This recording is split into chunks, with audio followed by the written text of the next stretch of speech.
en un camino poco transitado en estas épocas, y que llevaba a un destino que la mayoría trataba de evitar, una carreta de carga, arrastrada por 4 caballos, débiles y cansados, avanzaba lentamente. Las que hasta hace unas horas fueron bestias llenas de poder y energía. Ahora veían mermadas sus fuerzas tras el furioso galope que los trajo a estas tierras. Los caballos se veían tan débiles y exhaustos, que Lucia, la druida que llevaba las riendas, incitaba por momentos a que las bestias llevaran un trote más lento, con el fin de que no murieran en el trayecto, debido al sobreesfuerzo. Y en ese momento, en el que permitió a los caballos reducir de nuevo su velocidad, Lucia volteó hacia su compañera, la única que estaba consciente. La observó ahí, sentada, contemplando a su hija, ignorando por completo a los otros dos. Rena Baraja, la heroína, la leyenda de las tropas expedicionarias, tenía una apariencia terrible y demacrada. Había estado así desde hace ya varias horas, y a cada minuto que pasaba, a Lucia le parecía que se ponía peor. Lucia se detuvo a pensar un momento sobre a esa mujer a la que deseaba llamar su amiga, y esos ojos que vio en ella, le gritaron que forzara un poco más su suerte y a las cansadas bestias. Al final, ya no quedaba mucho camino para llegar a su destino, pero no sabía Lucia cuánto tiempo podría soportar el corazón de la paladina. Así que la druida agitó las riendas, y marcó un trote más rápido a los caballos que protestaron. Y mientras la carreta se agitaba por el trote de las bestias, Lucia mientras rezaba porque estos tuvieran la fuerza para llevarlos hasta su destino. La gente del Reino Santo sabía que la guerra que terminó con la captura de Gasef Stronov fue librada para definir quién tendría el control de un pueblo fronterizo de Reestice. Lucia pensó por mucho tiempo que ese comunicado tenía un error de transcripción. De corazón, la druida, uno de los colores del Reino Santo, creía que la batalla había sido librada por una ciudad pequeña, o al menos por un pueblo minero lleno de riquezas. Pero lo que ahora veía Lucia, parecía no ser más que un simple pueblo agrícola, demasiado pequeño y demasiado alejado del territorio principal como para ser considerado importante.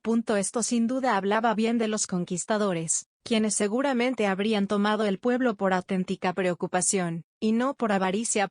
Y con una opinión más positiva, la carreta avanzó, solo para pronto escuchar el sonido de una campana. Una vez la gente del Reino Santo se acercó lo suficiente al pueblo, un inexperto e improvisado vigía dio la alarma para enemigos llegando. El asustado campesino vio armaduras cubriendo a los heridos que llegaran, y con miedo y sin dudar dio la alarma. Una alarma algo tardía, pues ya estaban demasiado cerca. Un hombre de poderosa constitución se plantó en la entrada del pueblo e hizo frente a los demacrados guerreros recién llegados. Pero la apariencia herida de ellos no hizo al molesto aventurero bajar la guardia. Lo que sí hizo que ese hombre cambiara su mirada fue ver cómo una mujer de edad madura se bajó de la carreta, se puso justo frente a él. Y cuando el aventurero descubrió que se encontraba a una distancia perfecta para que esa mujer de armadura negra le atacase con la espada que llevaba, ésta se dejó caer de rodillas sobre el sucio suelo del camino. Y sin dar explicaciones, Rena, una leyenda viva, un combatiente excepcional, una figura pública y política, una comandante de gran peso en el reino, se arrodilló sin reparo frente al aventurero, hijo de un pobre carnicero. No contenta con ese gesto, Rena colocó su frente contra el suelo. Realizó un doguesa, una enseñanza de los 6 dioses que podía simbolizar una muestra de extremo arrepentimiento, o la súplica para un favor descomunal. Y desde esa posición, la mujer de armadura negra imploró: por favor, al hombre que conquistó estas tierras, por favor, necesitamos una audiencia con ese hechicero. ¿Cómo? Si los dioses hubiesen escuchado aquella súplica desesperada, el hechicero que buscaban no tardó en aparecer. Aquella túnica negra como la noche, y la máscara roja con joyas en los ojos delataron al hombre que derrotó a un ejército. Y ante su presencia, Rena volvió a agachar la cabeza, y susurrante imploró: mi hija, por favor, ayúdenla. Suplicó Rena con las pocas fuerzas que aún le quedaban. Sálvela. Por favor. Momonga, ni siquiera necesito intercambiar palabras con la paladina. Sin hacer preguntas, sin hacer tratos o plantear un intercambio, Momonga se encaminó hacia la carreta de carga donde yacían los heridos. Momonga pasó a un lado la suplicante paladina que tenía la frente hundida en el suelo, y cuando lo hizo, le pareció escuchar un aún más dolido y desesperado por favor saliendo de la boca de Rena. Los pobladores, al ver cómo el hechicero avanzaba para prestar ayuda, tan solo por la súplica de una mujer desesperada. Sintieron que era imposible que un alma tan pura y desinteresada fuese culpable de las acusaciones que había hecho el ahora incrédulo Onfirea. Y así, al ver que se acercaba el poderoso hechicero, Lucia bajó de la carreta con un pequeño cuchillo en sus manos.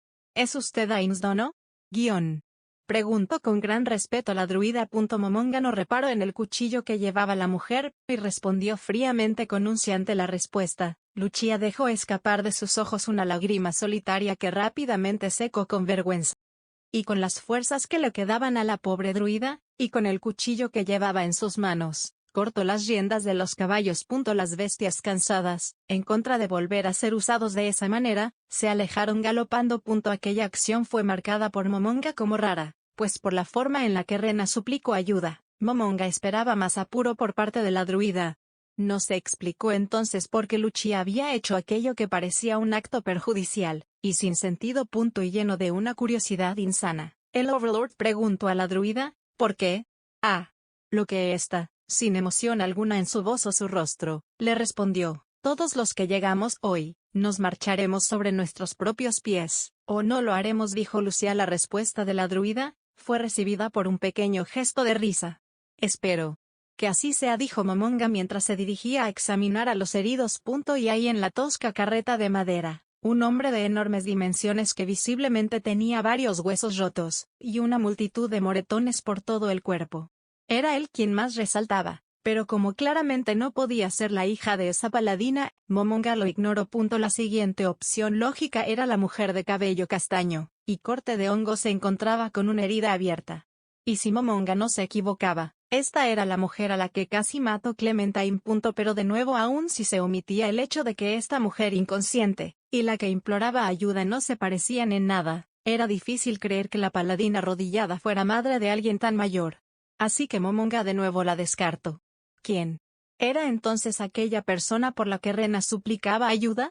La última persona que quedaba se encontraba cubierta por una manta negra. Podría ser que ... dijo Momonga para sí mismo.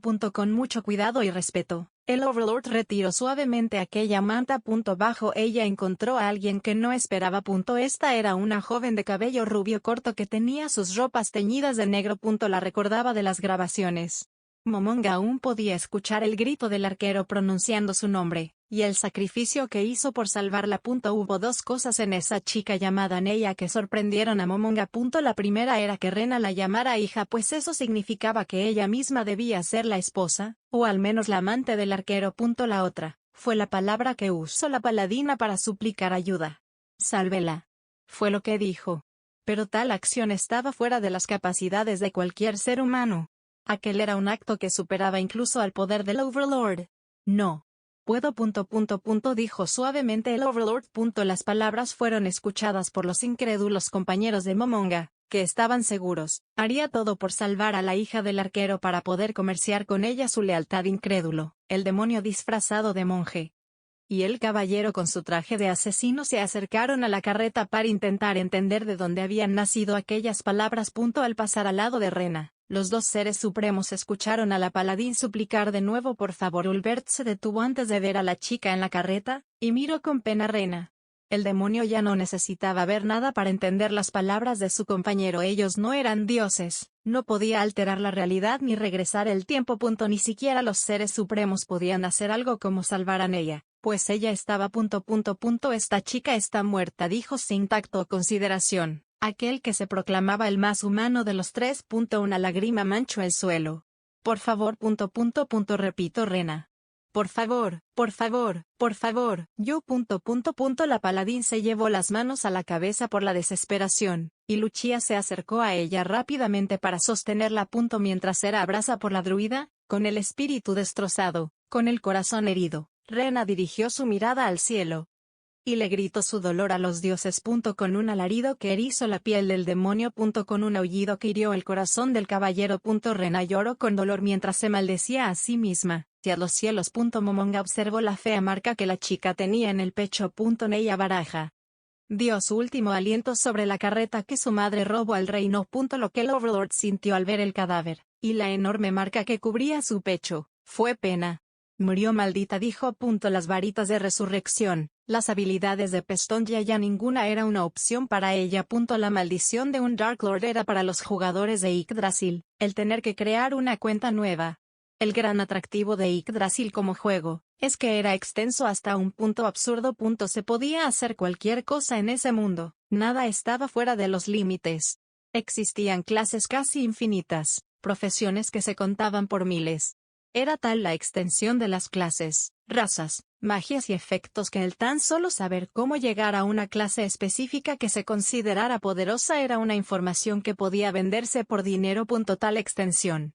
Tal complejidad no pudo ser desarrollada por un simple grupo de 13 trabajadores humanos con jornadas de 18 a 20 horas. La IA, conocida como AI, fue la responsable de toda aquella complejidad. La IA, desarrollada para facilitar el trabajo de los programadores y diseñadores. AI recolectaba información y otorgaba ideas durante la fase de desarrollo de Yggdrasil.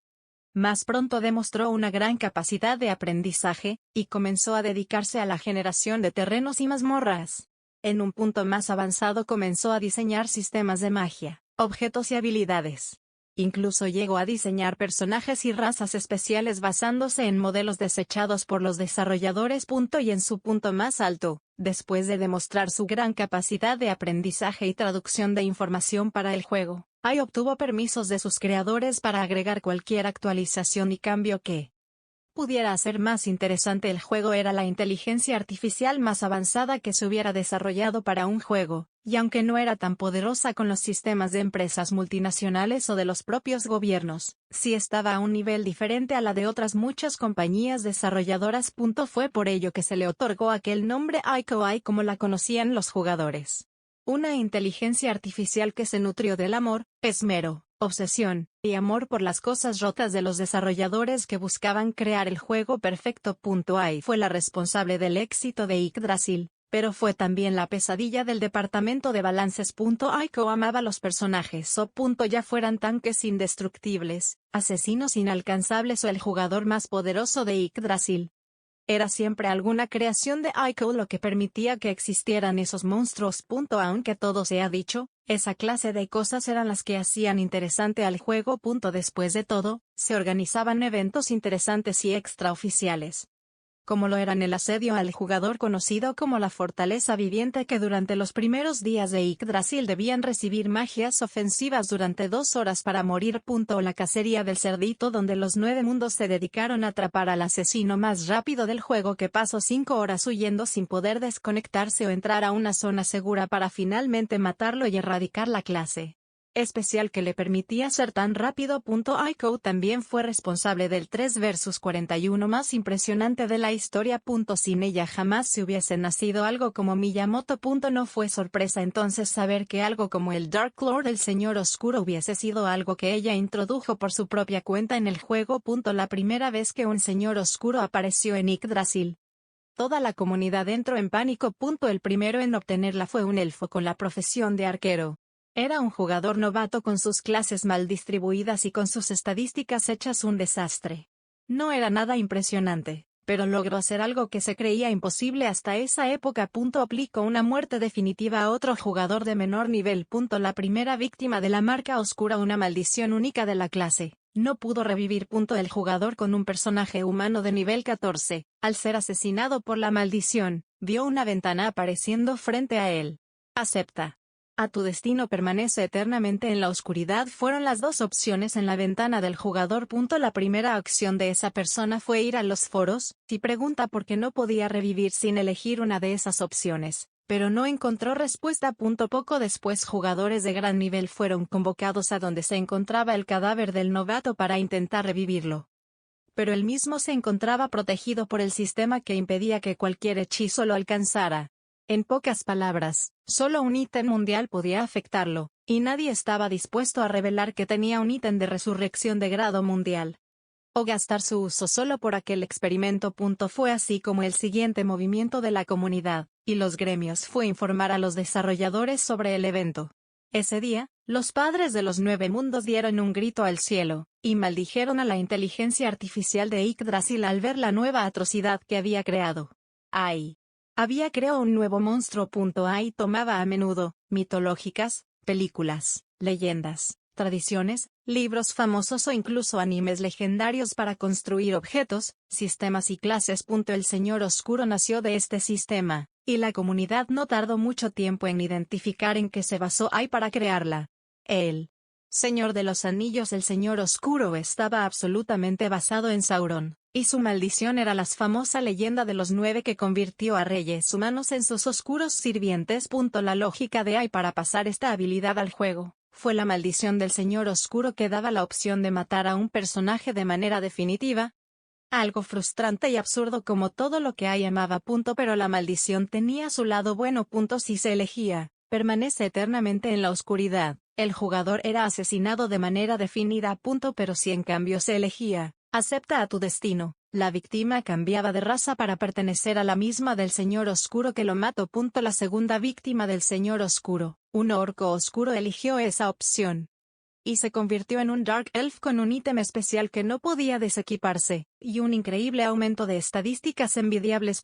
Quienes elegían ser sirvientes obtenían la clase especial Kenya, que les otorgaba estadísticas aumentadas al 50%, y efectos únicos. Pero había un pequeño problema. Si su señor no se encontraba conectado, entonces la clase Kenya se volvía una carga, pues el personaje sufría una reducción de stats del 70%. El otro inconveniente de esa maldición era que solo podía ser usada 9 veces, ya fuera la víctima aceptara el pacto o no, y los dos jugadores que obtuvieron esa clase gastaron todos sus usos antes de saber que tenía un límite. Lo curioso fue que por cada persona que aceptaba el trato, los señores oscuros ganaron un aumento del 10% en sus stats. Esto llevó a creer que el Señor Oscuro era la clase definitiva, aquella que incluso podría rivalizar con las clases especiales de Musashi Miyamoto. Pero lamentablemente nadie pudo volver a obtener la clase después de que esto se supiera. Además se corría el rumor de que solo podían existir 9 señores oscuros, uno por mundo, y que todos tenían distintas condiciones para obtener la clase según a qué mundo se perteneciera. Esa era la razón por la que Kaji tenía ahora tanto valor a ojos de los Supremos. Pero también el motivo por el que esta chica pudiera revivir. Los jugadores que aceptaban la muerte ya no eran protegidos por el sistema. Pero aún así sus cuerpos no podían ser revividos por ningún medio mágico convencional gracias a la marca negra que dejaba la maldición en sus cuerpos. El primer jugador afectado jamás aceptó ninguna opción, y su cadáver permaneció en el lugar donde murió hasta el final del juego. El jugador esperaba que los desarrolladores corrigieran esa habilidad super rota para recuperar a su personaje, con el que había obtenido una clase especial. Pero gracias a él se sabían que quien no aceptaba ninguna opción era protegido eternamente, y tampoco se le podía revivir. Los seres supremos no sabían si ella había elegido algo antes de morir, pero lo que sí sabían es que esa marca negra evitaba cualquier tipo de resurrección. Así que este era el final de la chica. La mujer conocida Neya Baraja no podía revivir. Rena no lloraba. Incluso en su infancia, no era algo que ella hiciera. Había sido siempre muy callada y sobre todo reservada. Y esa actitud tan solo empeoró al momento de ser adoptada por la Orden Paladina.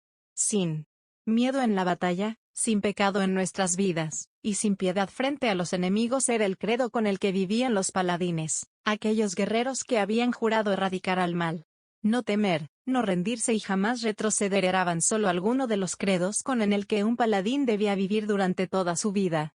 Esos eran los creados con los que Rena había cargado desde que era una niña. Tan profundas y arraigadas quedaron esas enseñanzas dentro de ella que mientras se desmayaba en la entrada del pueblo Carne, la paladín se cuestionaba, si durante toda su vida hasta este momento, si durante cada paso que daba, no había estado siendo utilizada. Madera vieja, polvo y telarañas. Eso fue lo que encontró la paladina al abrir los ojos. No era la primera vez que Rena despertaba para ver un techo desconocido, pero sí era la primera vez que se encontraba atada a la cama donde lo hacía. Gruesas cuerdas habían sido usadas para contener a Rena e impedir que se moviera.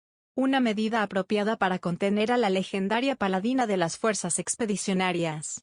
Me harías muy feliz si pudieras quedarte ahí quieta hasta que los demás se recuperen, dijo Lucia, quien se encontraba sentada a pocos metros en una tosca silla. Rena la observó detenidamente. Sus ropas estaban sucias, sus ojos se encontraban rodeados con ojeras. El druida se veía agotada y a la defensiva. Necesito ir a ver a mi hija. Dijo de manera fría la paladín. Quítame estas malditas cuerdas encima. Por favor, Lucia. Un silencio inundó el cuarto. Y por un momento, las miradas de Rena y Lucia se encontraron. Me temo que no puedo hacer eso, capitana. Rena baraja el tono en el que hablaba Lucia a cambio, y la manera en la que usó su título para hablarle, le dijo la razón. Le exijo que me suelte en este instante, color verde. Usted no tiene la autoridad para ... La reina santa me asignó como médico de esta misión, y como tal tengo el absoluto derecho a tomar acciones que aseguren la supervivencia de los miembros de este grupo. Así que como verá, capitán, tengo la autoridad para mantenerla en cama. Ya me encuentro bien, así que no tiene que ... No solo es tu vida la que estoy salvando al mantenerte atada, dijo Lucia con cierto dolor en su voz. Lucia. Yo solo quiero ...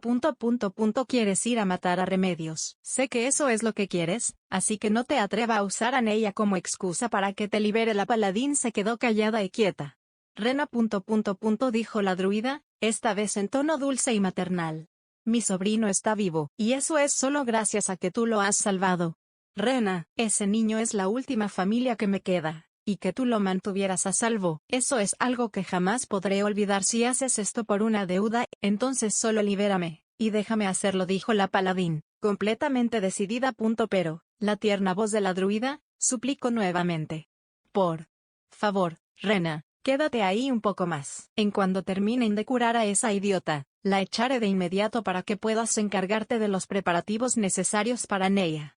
Pero hasta entonces, por favor, quédate ahí. ¿Así que es de esa manera? Un poco del odio desbordó en su voz. ¿Así que estas cuerdas son para proteger la vida de esa?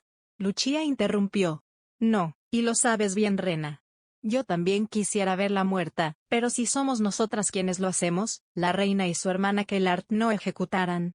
Por eso, Rena, por el amor de los dioses, quédate a. Así que dijo interrumpiendo. En resumen, ¿quieres que me quede aquí acostada mientras el cadáver de mi hija se pudre a pocos metros? ¿Quieres que me quede aquí tranquilamente, cuando la desgraciada que causó la muerte de hija huye a un palacio donde jamás poder tocarla? ¿En serio, quieres que me quede aquí atada, mientras ella huye a un lugar donde los tribunales jamás se atreverán a castigarla? ¿Quieres que la deje ir a un lugar donde podrá vivir feliz junto a la maldita reina santa y su germa? ¿En serio, Lucia? ¿En serio me estás pidiendo que la deje ir con vida?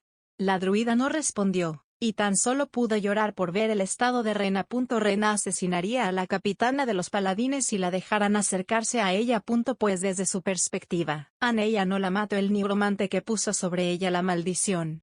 No fue tampoco la aventura que la obligó a blandir una espada para la que no estaba preparada. En la mente de la paladina, estaba bien que matara a Rendios y después fuera ejecutada, pues así habría terminado con las malditas, que causaron la muerte de su hija.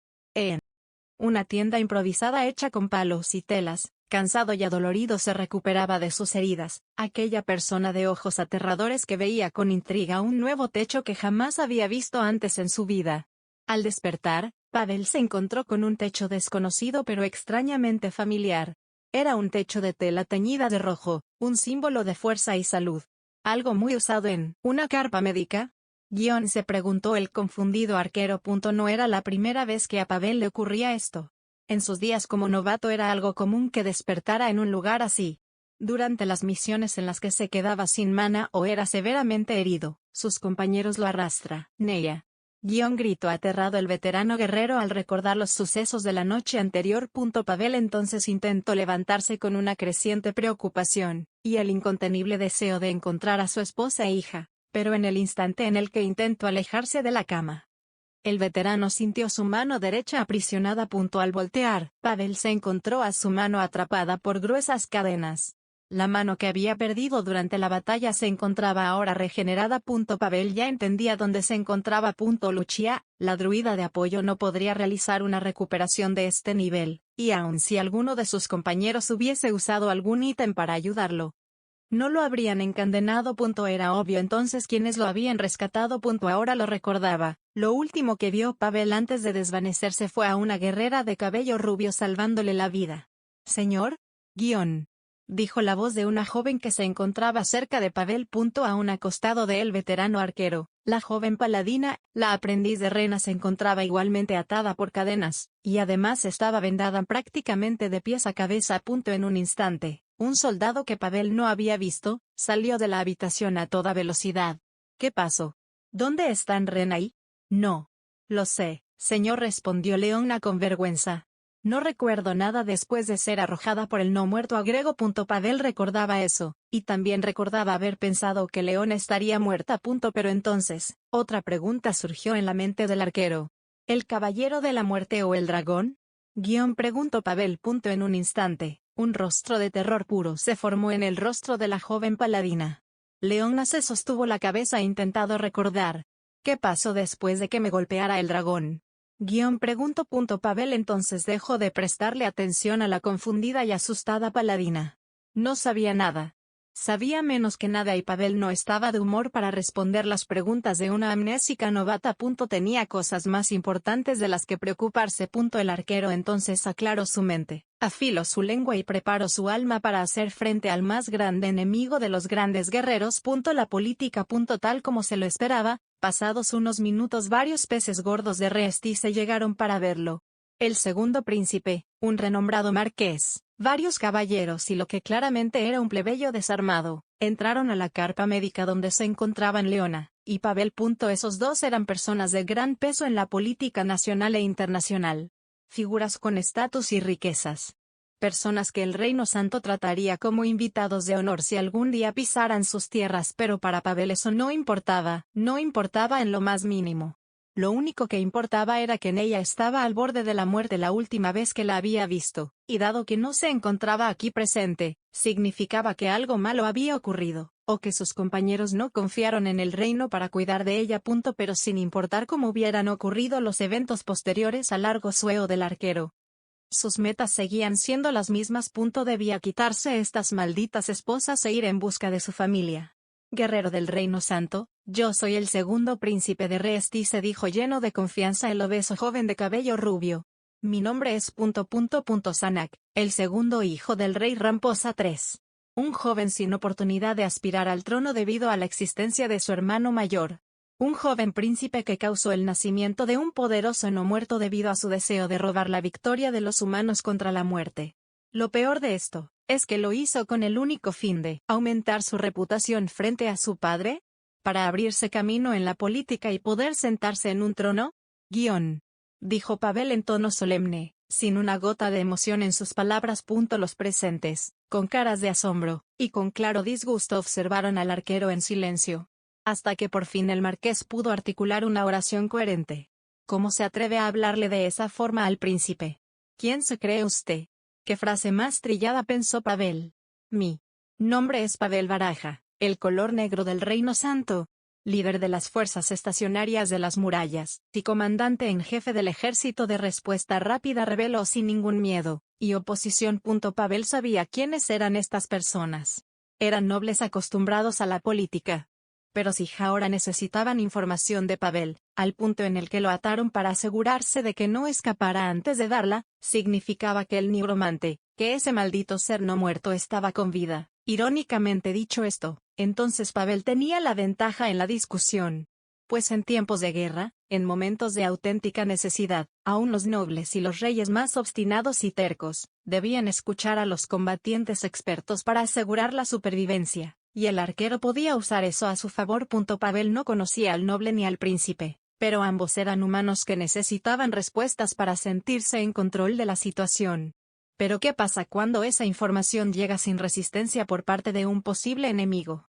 Cuando un demihumano daba información a Pavel sin que éste antes lo torturara, el arquero desconfiaba de dicha información.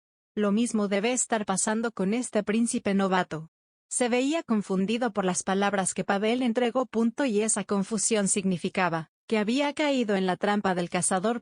Y ahora debía proceder a despellejar a su presa. La que está ahí recostada, dijo señalando a Leona. Es la aprendiz de mi esposa, y miembro de la Orden Paladina. Nosotros junto con el resto de nuestros compañeros llegamos a la frontera del reino hace 9 días. Mentira. Fuimos enviados por el Consejo de la capital para reclutar como mercenarios antimonstruos a las personas que conquistaron el pueblo carne, dijo sin importarle que esas personas que buscaban reclutar fuera enemigo del reino. Reveló la mayor parte de su misión. Pavel dijo casi todo lo que el Reino Santo ordenó hacer, Pero tuvo cuidado para que el teletransportador y la misma Reina Santa no se vieran involucrados en la historia. Y una vez dicho todo eso, Pavel esperó. Ahora es cuando una persona normal dudaría de su siguiente pregunta. Después del bombardeo de información, una persona tan meticulosa y analítica como un noble de alto rango o un príncipe dudarían de su siguiente movimiento. Esa era la experiencia de Pavel tratando con esa clase de personas. Esa fue la experiencia que le dejó tratar con la realeza cada vez que querían restarle fondos a las guarniciones que cuidaban las murallas. Y tal como lo esperaba, ahora el príncipe lo veía con una mirada acusadora. Era claro que no creyó una palabra de lo que le dijo. El noble también tenía una mirada de duda ante lo que Pavel había dicho. Ninguno de los dos le creyó. Eso era bueno. Eso era muy bueno. Si no podían confiar en la información que Pavel daba, entonces no lo someterían a un largo interrogatorio antes de dejarlo solo. Y ahora que dudaban de Pavel, también dudarían de Leona. Podrían creer que su amnesia era una treta. Y si no confiaban en la información que ambos daban o pudiera dar, entonces la vigilancia sobre ellos pasaría a un segundo plano. Estas personas se concentrarán en alguien más para obtener información, y por tanto la vigilancia sobre las dos personas encadenadas disminuiría. Si eso pasaba, entonces Pavel confiaba en poder escapar de unas simples cadenas ahora que su cuerpo y su mana se habían recuperado. Pavel tan solo quería 2 minutos de tiempo para poder escapar de aquí y buscar a su familia. Si bien podía esperar a que sus captores le dieran la información que necesitaba, Pavel no tenía tiempo para ello. Y menos cuando el último recuerdo que tenía era el de su hija al borde de la muerte. Si ahora mismo Neia o Rena se encontraran en algún problema, entonces era el deber de Pavel acudir a ellas lo más pronto posible sin importar las consecuencias. Si primero escaparía y después las rastrearía. Esa era la especialidad del color negro, además de su habilidad como arquero. Solo 2 minutos, solo necesito 2 minutos, se repetía Pavel mientras esperaba que el príncipe y el noble se marcharan molestos. Pero, ¿esposa? Preguntó seriamente el plebeyo presente. El chico miró a Pavel con interés.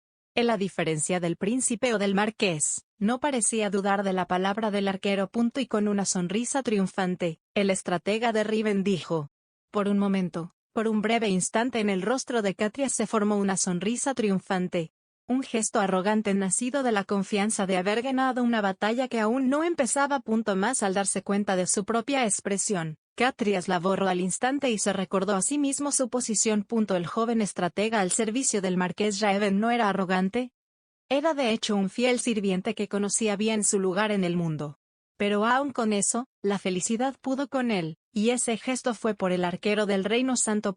Pero aún si había sido detectado, Catrias aún tenía una ventaja sobre el arquero. Pavel había dicho que Leona era la aprendiz de su esposa, y como la chica al ser rescatada portaba una armadura negra, era fácil determinar que aquella paladina que hurtó una carreta debía ser la esposa del hombre. Al mismo tiempo, por los informes que llegaron sobre esa mujer especialmente preocupada por una joven que rondaba los 15 o 16 años, era casi ridículo no darse cuenta de cuál era la relación de los tres, y porque Pavel estaba dando información de manera tan despreocupada. Adicionalmente, si bien nadie podía corroborar que realmente fuera un color del Reino Santo, muchos de los ventureros y soldados lograron identificar a Remedios. Esto no era raro. La gente bien podría pasar por alto la existencia de un color que vigilaba las murallas. Podían no tener conocimiento de los grandes nobles de otros países, pero los soldados y aventureros jamás perderían la oportunidad de hablar de una hábil espadachín, que además, junto a su hermana y la Reina Santa, eran la fantasía de cientos de hombres. Por eso era que, a diferencia de los otros dos, Catrias sí confiaba en la historia de Pavel. Entendió que este hombre buscaba no perder tiempo con un largo interrogatorio. Entendió su prisa y desesperación. Pues si su esposa era la paladina de armadura negra que, rompiendo el código de su orden, hurtó, eso significaba que la chica al borde de la muerte era su hija, así que para poner en marcha las cosas como él lo quería, y como su amo lo necesitaba. Aunque sabía también que esto le saldría caro, pero si este era el costo por la victoria, Catrias estaba dispuesto a pagarlo. La paladina de armadura negra se robó una carreta de recursos hace unas horas, dijo Catrias sin emoción alguna en su voz. Lo hizo después de que los sacerdotes que obligó a atender a la chica rubia le dijeran que no podía romper la maldición. Después de eso robó la carreta, subió a todos sus compañeros en ella y se marchó hacia el pueblo Carne. De hecho, Puede que se encuentra ahí ahora en este instante. Catrias, silencio. Guión. Le gritó el marqués a su estratega. Aunque en su mente Raven confiaba en él, debía mantener las apariencias, y eso era algo que Catrias sabía bien. Por lo que si hablaba ahora y se arriesgaba, Raven entendería que la situación era más grave de lo que parecía. Catrias también lo sabía. Esas serían sus últimas palabras en la conversación. El joven rezó por su propia salud, y con una precisión aterradora, lanzó las palabras que necesitarían para obtener la ayuda de una fuerza superior. Su esposa supo bien a dónde ir por ayuda. Quizás. El brillante plan del estratega fue frenado en seco por uno de los caballeros, que furioso por ver a Catrias desobedecer una orden directa por parte de su señor. Catrias se encontraba siempre protegido por los aventureros que el marqués tenía como guardaespaldas. No estaba acostumbrado a verse rodeado por caballeros, quienes claro, eran nobles. Nobles que enfurecieron al ver que un plebeyo hablaba abiertamente frente al segundo príncipe. Plebeyo que desobedeció ante la orden de su señor, y habló de una manera tan poderosa siendo él apenas el hijo de un campesino. El fuerte golpe hizo que Catrias cayera inconsciente. El chico pensó que el castigo vendría después, y no esperó aquel golpe en su cabeza que lo mandó a dormir. Su plan fue arruinado, y por la aterrada de Raven, era claro que el golpe había sido fuerte. El marqués tenía el deseo incontrolable por gritar, y golpear al maldito caballero que lastimó tan seriamente a su estratega. Un hombre que valía más que 1.000.000 de estos estúpidos y descerebrados nobles con espadas, que además estaban lejos del nivel de Gasef Stronov, y su banda de guerreros. Pero los caballeros eran de familia noble, así que Raven no podía hacer nada por ahora. Se maldijo, pues ni siquiera podía mostrarse su enfado. De hecho, tampoco podía mostrarse preocupado por Catrias, pese a tener el incontrolable deseo de arrastrar olo con los sacerdotes. Este hombre era su carta del triunfo para defender sus tierras y a su familia. Obviamente no podía dejarlo así, pero no podía hacer más que esperar a que estuviera bien, pues con los nobles viendo. Perdone este torpe curso de los acontecimientos, capitán, dijo el segundo príncipe refiriéndose al rango que Pavel dio. Por ahora descanse, tendremos que atender algunos asuntos. Pero cuando las cosas se normalicen, lo llevaremos hasta donde decida ir. Como una muestra de respeto por la lucha de sus compañeros. Y usted. Tras eso, el segundo príncipe dio media vuelta, y salió de la carpa. Él no era así, aún tenía preguntas que hacer, pero si lo había hecho de esta manera, era porque el segundo príncipe era consciente del gran valor que tenía Catrias.